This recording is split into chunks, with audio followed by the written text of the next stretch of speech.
Today's episode of Negotiate Anything is sponsored in part by Shopify, Brevo, Cozy Earth, and Incogni. Shopify is the global commerce platform that helps you start, run, and grow your business. Sign up for your $1 per month trial today at shopify.com/Kwame.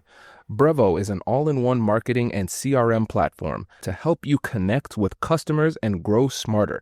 Get started for free or use code ANYTHING50 to save 50% on starter and standard plans for the first 3 months of your annual subscription at brevo.com/anything.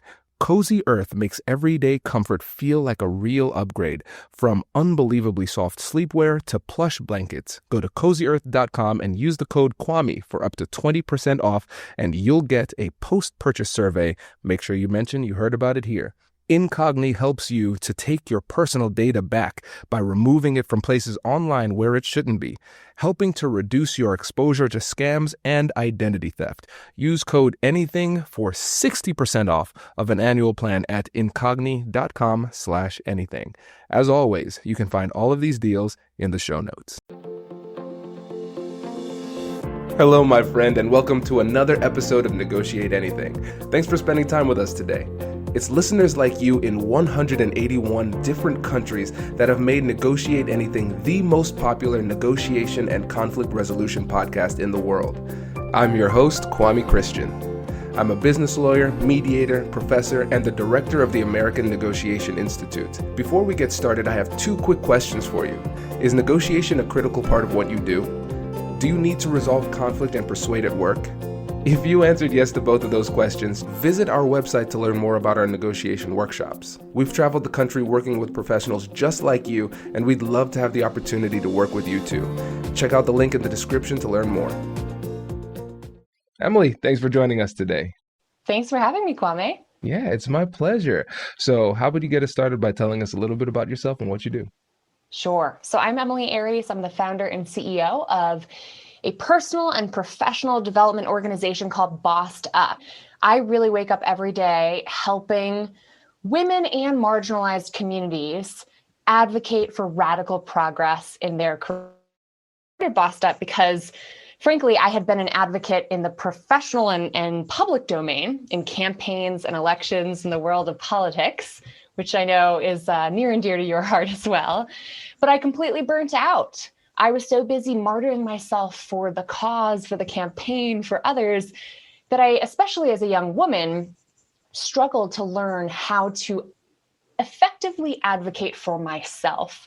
And so that led me down a rabbit hole of research and really question asking and reading all that I could, talking to researchers, assembling an advisory board, and launching Bossed Up to help others who struggled with the same really become the boss of their careers and lives. This is fantastic. And you know, I love your work. So I've been excited to promote you to the audience for a long time. And we're tackling a topic that is often talked about, but I don't think is often addressed in the appropriate way, with some actual, tangible skills that we can use, practically speaking, to be better leaders, more persuasive and things like that. Since we're here talking about assertiveness, I'm really excited to have you on, especially given your background. So the 3 things we're going to talk about today: number 1, what does it mean to be assertive versus aggressive? Number 2, gender and assertiveness. And number 3, the hidden benefits of assertiveness. So let's really tease out this distinction. What are the differences we need to know about assertiveness versus aggressiveness?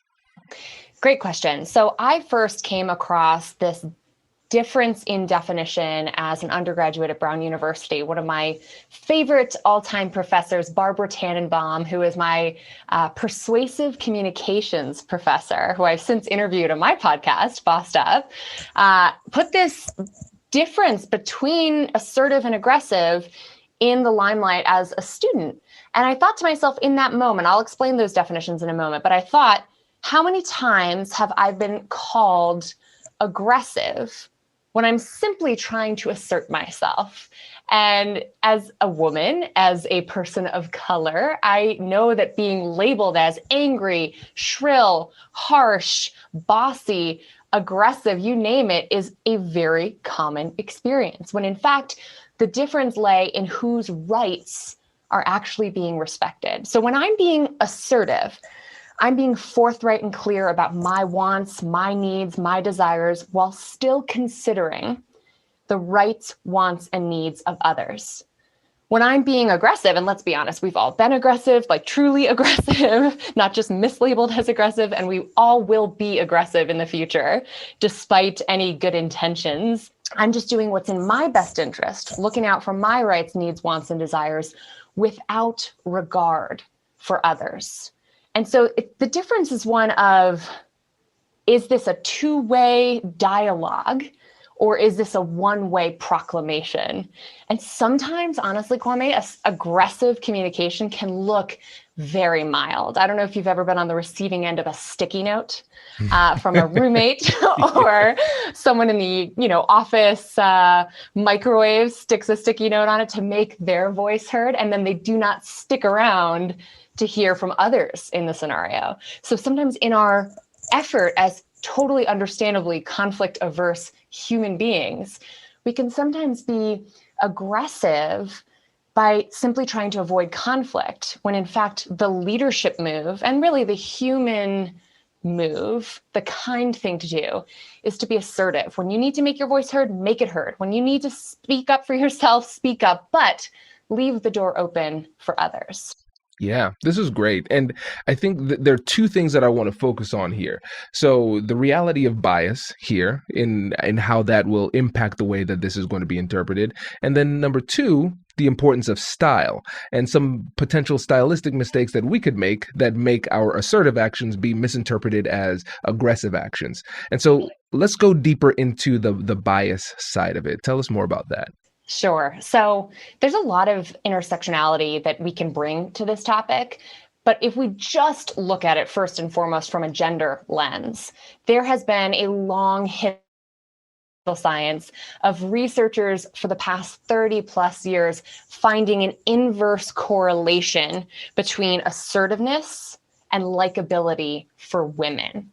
So when women make their voices heard assertively, which is deemed necessary for leadership, right? We want to speak, everyone needs to be heard and make their voice heard and share their vision to be a leader. But when women express assertiveness, both men and women, and frankly, everyone in between, deems that woman less likable.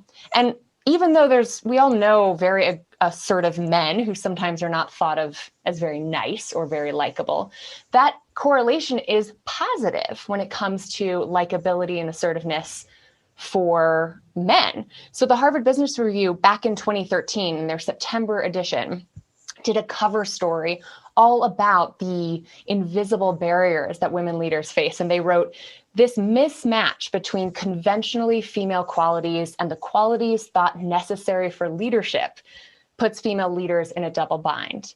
And I always joke saying it's like tap dancing on a tightrope. You're trying to be nice and be, pleasing to people's eyes and ears. And you also want to be taken seriously. And when you're a woman of color, or you're a woman of different abilities, or you're an immigrant, you're a first generation college graduate, you name it, right? There are so many other layers of intersectionality that make that tightrope tap dance a juggling act too. So it is just an exhausting, never-ending obstacle course for folks especially in predominantly male and pale workplaces, to try to overcome and navigate when those tripwires that flag women leaders as brash or bossy or even unqualified for simply speaking up in the way that a man would never be questioned. It can honestly result in this self-muting behavior in response to the biased feedback that we get as leaders that manifests in a really negative way. It can actually result in us turning the volume down on ourselves to try to appease a biased culture. I agree 100%. And Emilie, we've talked about this for an inordinate amount of time, right? And there's a lot of correlation between the experiences of women in this role, especially women of color, but then also minorities in general as well. And there are things that we need to consider here. First, obviously, we have to consider societally, we have to address these cultural challenges. We have to raise awareness, have people become more aware of their own biases so they can recognize and adjust in the moment when they are coming to these conclusions. That's the first thing. But then there's the other side. When it comes to us who might be the recipients of the bias, right? Where we are being labeled aggressive inappropriately. And so we are presented with a situation where we see, okay, this is how people are taking this. Do I adjust my behavior? Then maybe I don't feel authentic. And then, well, do I just keep on doing the same thing and running into the same problem? And so for you, based on your experience, how do you approach it? I'm so glad you asked, because we talked about this on your interview on my podcast. And I do wrestle with it because from an ethical standpoint, we shouldn't have to, as the recipients of injustice, adapt to a biased world. We shouldn't have to do any of this. But when it serves your goals, there's no shame in switching your approach, right? Code switching is something that a lot of us know a lot about, especially if you have parents who speak another language, or if you speak in a different way with certain friends versus how you might speak in the boardroom. Especially African-American communities are super familiar of code switching to placate and make other people more comfortable. Now, I think Ibram X. Kendi would say that is assimilationism. And I do wrestle with the ethics of how we should think about that. But practically speaking, we're all code switching all the time, right? It makes sense to consider when you're trying to strategically communicate, which I know your listeners are all about, and your podcast from a negotiation standpoint is all about strategic communication. You've got to consider your goals and your audience. And one key difference that I have stumbled upon in the research that can really help disarm people if you are about to be very assertive, if you are about to ask for a raise, if you are about to say, no, I can't make that deadline happen, if you are about to assert yourself in a powerful way, one way is to lead with intent before getting to your assertive content. And so that might sound like explaining why you're asking for what you're asking for before you ask for it. Now that takes emotional labor, right? That takes cognitive or mental load to actually think about the syntax of your phrasing, when naturally speaking, most of us say, hey, here's what I want. Can you turn off the lights? I want to make sure everyone can see the movie. If we're gracious about it, we might explain what we're asking for. But if we pause, because this is a really important ask, like, I don't know, for a raise or promotion, and we instead lead with, hey, I want to make sure we're on the same page about my growth trajectory here. I'd love to spend some time talking with you about my future in the organization. Do you have time on Friday to set some time aside to really reflect with me? Then we're giving them context first of, here's why I'm asking for what I'm asking for before the what I'm asking for. Imagine if instead you said, hey, Kwame, do you have time on Friday to talk with me and reflect on my future at the organization? And you're like, oh God, what does this mean? Are they leaving? And you induce panic, right? You induce those stress hormones flowing through your audience's body, when instead, if you give them a little context of the why before the what, that is one small adaptation I've really seen work well for my clients and community members at Bossed Up, who are trying to navigate some contentious conversations when they darn well know that they're going to be mistaken as angry or as aggressive when they're simply trying to be assertive. Yeah, it makes a lot of sense. Does your company invest in professional development training? If you believe that your team would benefit from a negotiation workshop, all you need to do is go to our website, fill out the workshop request form, and then we'll set up a time to chat. These workshops are completely customizable, and we've done them all around the country. Negotiation and conflict resolution skills are beneficial across all professions, but they're especially useful in procurement, purchasing, sales, sourcing, and contract management. Our calendar is filling up quickly, and we even have some workshops scheduled. If you think you might want one, I'd suggest reaching out soon so you don't miss out. Check out the link in the description to learn more, and we will be right back after this.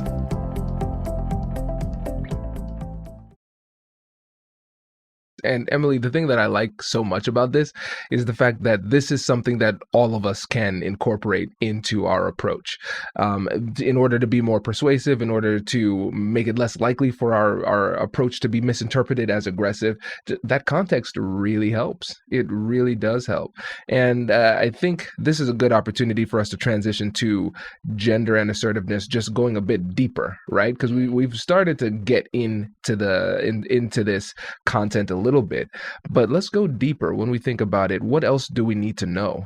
Well, I think honestly, we have we have covered a lot of the misconceptions that are out there in the data. I am encouraged that more recently there has been a reversal that's showing up, a trend, I should say, that is reversing that inverse correlation between likability and assertiveness for women. We are starting to see, to no small effort by lots of powerful people and media makers everywhere, that, maybe a strong, powerful, independent, outspoken woman is not a bad thing after all. And same thing for any marginalized group, right?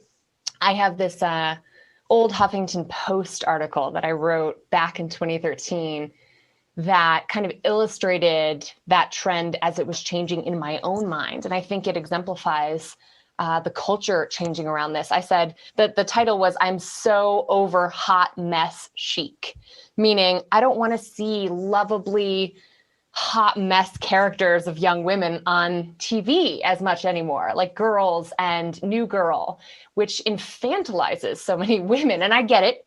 Your 20s are kind of a struggle and can be, and so can your 30s and 40s and beyond. And everybody's been a hot mess at some point and will be again.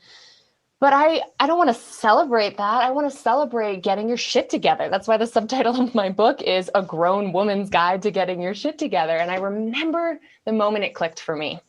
All right, let's talk about something that's actually a negotiation skill. Taking care of yourself before you show up to negotiate with anybody else. Because if you're tired, stressed, and running on fumes, you're going to make worse decisions. Period.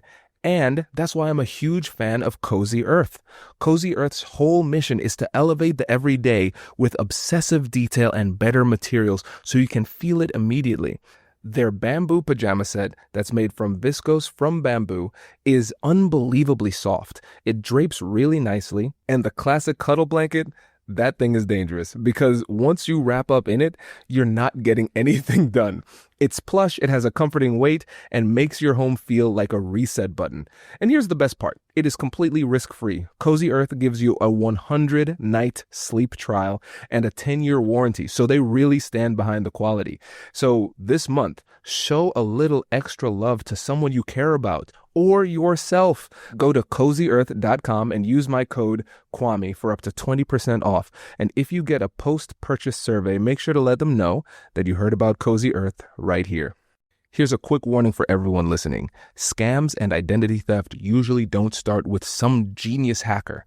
Most of the time, it's just because your personal data is so easy to find online. I'm talking about people search sites, shady directories, and places where anyone can pull up your address, phone number, and even your relatives' info. And then they use that leverage to impersonate you or target your family, and that's how these scams usually work. That's why I've been using Incogni. Instead of you spending hundreds of hours manually trying to opt out of these sites yourself, Incogni just automates the whole thing. They act as your proxy, taking down your data and demanding its removal from databases you've probably never heard of. And the thing is, this isn't just a one-time fix. Data has a way of popping back up, so Incogni continuously monitors these sites in the background to make sure your information stays deleted. I personally recommend the Family Unlimited plan. It's the best way for you to cover your entire household. It includes custom removals, so if you ever find a specific page exposing your family's info, you just send Incogni the link and their privacy experts handle the manual takedown for you. You can get your data back risk-free with Incogni's 30-day money-back guarantee. And if you use the code ANYTHING at incogni.com/anything, you'll get 60% off an annual plan. Again, that's incogni.com/anything. Code ANYTHING. I was walking home from a volleyball game with this hot new guy that I had just started seeing, if you could even call it that, Fast forward like 8 years later, and he's my husband, but we were very much a new item at the time. And without thinking, I kind of let it slip that I had just nailed this huge project at work. I had just run it was like a $10 million campaign for one of my clients, Facebook ads and political fundraising. And I was just so proud. And I had this moment of like unbridled pride in my own work product. And then I immediately looked at this guy who I was seeing and was like, oh, I'm sorry. I don't want to like brag or intimidate you or anything. Looking back, I'm like, what a totally idiotic thing to say. But I had in my own mind already apologized for reveling in my achievements, which of course, that's a message we don't get from nowhere, right? We hear that from the world around us that says, hey, ladies, don't be more high achieving than your man. And that comes out in so many other forums, right? And he looked at me and said, in true like bro form, because I totally married Brad the boo and Brad the bruh. We're in Colorado now, so it really fits. At the time we were in DC, and he looked at me and he goes, that's so hot. And I was just like, first of all, I'm blushing right now. I'm like sweating telling this story. But I just remember in that moment that whether we're talking about asserting yourself, like being outspoken on your own behalf to advocate for yourself, or being outspoken about your self-satisfaction, right? With your work, that the world sends us messages to the point where we as women internalize that as I shouldn't speak up. And in that moment, he said, are you crazy? Actually, please do speak up. That was hot. So that's part of the culture changing on this, right? We're starting to see more Olivia Popes and more strong, powerful women who are not afraid to do what leaders do every day, which is to both be caring and kind and a servant leader and defend your people, defend yourself, speak up for yourself, assert yourself when necessary. And I think creating a space where women in particular can be a myriad of things is so important. So I'm hopeful that the world is trending in a positive direction. And frankly, with Madam Vice President Kamala D. Harris being sworn in, I am more hopeful than ever before. Right. No, this is great. And one of the things that I really appreciate about this is the reality that, yes, we have a societal and cultural problem, right? That we're slowly starting to address. And at the same time, we're recognizing how that has an impact on us internally and changes the way that we approach these conversations, the way that we bring ourselves to these difficult conversations, assert ourselves and stand up for ourselves. And so you have been able to make that shift. And I know you work with women all around the country and helping them to make that shift. So can you tell us a little bit more about the mindset shift that needs to occur for us to actually take that step? Oof, I mean, it's a tough thing to do. I always say you have to be ready for it. You know what I mean? No one can pull you up. You got to be ready to climb before you can lift. So first and foremost, if you recognize that you feel like you're in the passenger seat of your life, of your career, and you are just going with the flow and it's not flowing in the direction you like anymore, that is time to take the wheel. Then it's time to say, I need to be in the driver's seat of my life. That's step one. You got to get there. And sometimes, frankly, you have to have a breakthrough or breakdown to get there. And for me, I was so burnt out, not only from martyring myself for years on the campaign trail, but also because I was in a really toxic relationship for years with a caring, kind, really high achieving man who also happens to be, like millions of Americans, an alcoholic. And so I felt this need to wake up every day and save the world by day and save my boyfriend's life by night.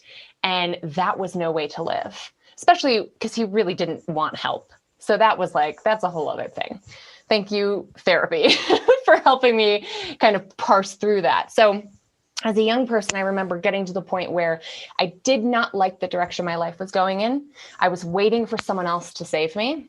I used to ask my grandmothers, who have really incredible life stories, how did you find the courage to, in my maternal grandmother's case, marry that Irish American soldier who was stationed in the Panama Canal Zone while you were a Panamanian local woman hired to be a little typist in what she calls her Mickey Mouse job, right? Like, how did you leave everything you knew behind, friends, family, country, to just take this huge risk? And my other grandmother, how did you drop out of college as a young Jewish American woman studying in Illinois because a Jewish matchmaker told you that they had found you a husband when, quote, she says, men were dropping like flies. Okay. And she travels all the way to New Haven, Connecticut, where right around the area where I was raised, actually, marries this guy, was miserable with an infant in hand, divorces him, which was not a thing, moves home with her parents and lives as a spinster, some might say, in her own parents' attic, sharing a bed with her infant child for the next 8 years as that child grew up. Before she married this exciting cousin of a typist friend's French wine salesman named Emilie Aries, after whom I am named, and moving her whole life across the pond to Paris, right? So I was looking at the time for permission to take big risks. And no one can grant you that permission, not even my grandmothers, as I was asking for it. And I realized in that moment that no one can steer your life in a new direction except you. And it is scary because that also means taking responsibility for doing so. The research would call this identity expansion. It's imagining a new version of who you can be. And I always like to say, first, you have to sketch out where you want your life to go. If everything went as perfectly as possible, what would you actually want to have happen? And that sometimes takes a lot of independent reflection and thought and quiet time that we in this world do not really have much of. And we have to assert ourselves and demand from ourselves and from the world around us. And then we have to have that reflected back to us from others. I have this theory in my book, Bossed Up, that's called mirror theory. And you know how there are some mirrors, Kwame, that make you look real good? And you're like, ooh, I'm gonna hold on to this mirror for life. And then there are other mirrors that are like funhouse mirrors that reflect back to you a really warped version of yourself. People are the same way. So my very analytical, neurotic, nervous Jewish father is not the guy to call when I'm thinking about quitting my steady job and starting this little company called Bossed Up. He's just not, that's not his role in my life. He's the guy to help me figure out what could possibly go wrong. And you need to think about when you're expanding your internal sense of who you can be, how fierce you can become, how much of an advocate you can be for yourself. You have to seek out and surround yourself with the people who will reflect back to you a more courageous version of even what you can see in yourself. And that duality of like internal courage and vision and external reinforcement is an absolute prerequisite. So starting to demand what you want from this world in a very unapologetically assertive way. This is great. And this is a perfect chance for us to segue into the last part, which is we're going to talk about the hidden benefits of assertiveness. And so the obvious one is, hey, it makes it more likely for you to get what you want. That's what, that's what people think about. But what else is there that we should be aware of?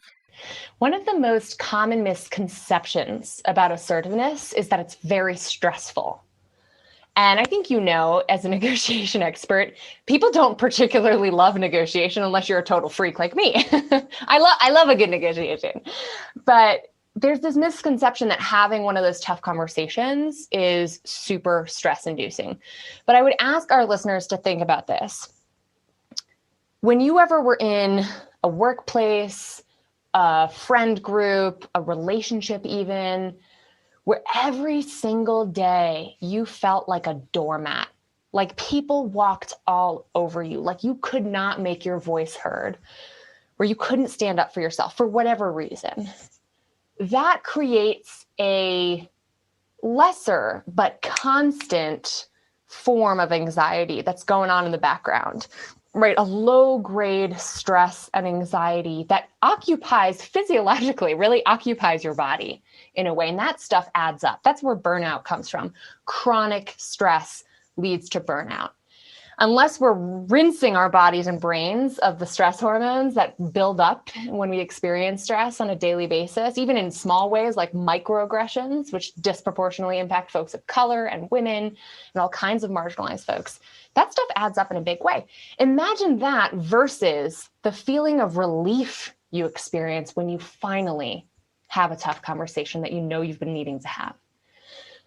It's just like that sigh of your body saying, I don't know if this is definitely going to go in my direction, if I'm going to win this fight, but at least I feel heard. At least I've made my point. At least I've stood up for myself. And what actually happens here is that one of the hidden benefits of assertiveness is reduced anxiety. It is those folks who feel like they can never be assertive that feel the most anxiety, contrasted with, it's not, I'm not going to win every battle, but I'm going to feel better and less stressed and less anxious because I at least have an assertiveness as a tool in my communications toolbox. And that is the biggest benefit I see to assertiveness, especially when it comes to drawing healthy boundaries with family members. Like, I have an easier time being assertive in work situations than it does navigating in-law politics or navigating the holidays and who's going to be spending what time with who, where. We have to draw on our assertiveness both personally and professionally. And the biggest hidden benefit personally is being able to experience the relief and lack of anxiety of making your voice heard. Absolutely. And one of the things that really helps people to feel better, right, is just a sense of control, right? You think about the people want to be in control. That's why people are afraid of flying, but not as afraid of driving. You are safer in a plane. You're more likely to die on the road, but you have zero control in the air. That's why it's so unsettling for people. And, you're 10,000 feet above the earth, that too, right? But it's also control. And so you feel a greater sense of control when you say, okay, I'm going to be proactive. I'm going to have these conversations. There's a significant psychological benefit there too. Another thing is self-respect. I always tell people to shift from the fear of failure to the fear of regret. I want to look back and think about the things that I did without regret. And I want to be able to be a guy that I can respect when I look objectively at what I did or did not do. Totally. And sometimes to make yourself proud, you have to let other people down. And I think women especially need to hear that loud and clear. Sometimes to make yourself proud, you are going to let other people down. And that is a hard lesson to learn in a world that conditions people, but especially women, to be liked. It's a perfectly normal, innate desire. But do you want to like yourself or do you want to be liked by others? Because sometimes, not all the time, but sometimes your choice comes down to that. And how you behave comes down to who you want to please, yourself or others. It's tricky. Yeah, absolutely. And it's so interesting too, because when you shift the focus in a healthy way, more to yourself, then things get a lot clearer. Because a lot of times when you start to do that and you just ask, hey, what do I want in this situation? Yeah. What do I need in this situation? Oh, I mean, that's just very clear. And so the other person can make adjustments. And I think it's similar to the story that you told earlier about your previous boyfriend, when you recognize this is not my responsibility. And in a lot of these situations, their happiness in this moment, what they need in this situation is not your responsibility. It's really theirs. Totally. I have another term in my book that I call the martyrdom mindset. And I was raised by an amazing caretaker, my mother, who is a professional caretaker. She's a nurse. She was also personally our primary caretaker of 4 children, 5 if you count my dad. And honestly, she created a model of motherhood and womanhood for me that is impossible for me to achieve. And she uses all of her vacation days until very recently when she moved to Colorado.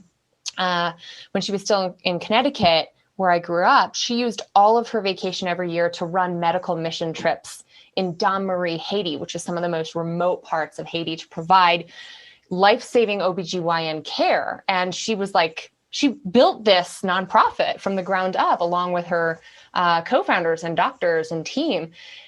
I mean, I remember taking her back to her home country. She was born and raised in Bogota, Colombia. And she had not returned since she was 13 years old when she moved to the States until her 60th birthday, when I said, hey, Mom, it's time to take a vacation. You, me, your 60th birthday, we're going to Bogota. And then we went to Santa Marta and we did this hike in the jungle to La Ciudad Perdida, which is like Colombia's Machu Picchu, but it's even older and it's amazing. And I highly recommend it. And she, like, I just saw it in her eyes.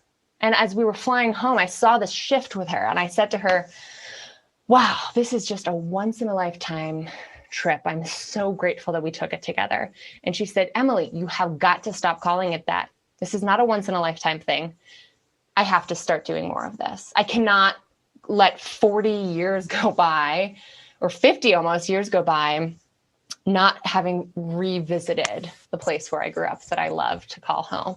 And I can't let my life slip away from me and not prioritize my wants, my needs, my desire in sacrificing it all for everyone else, children, patients, whoever, my dad, whoever.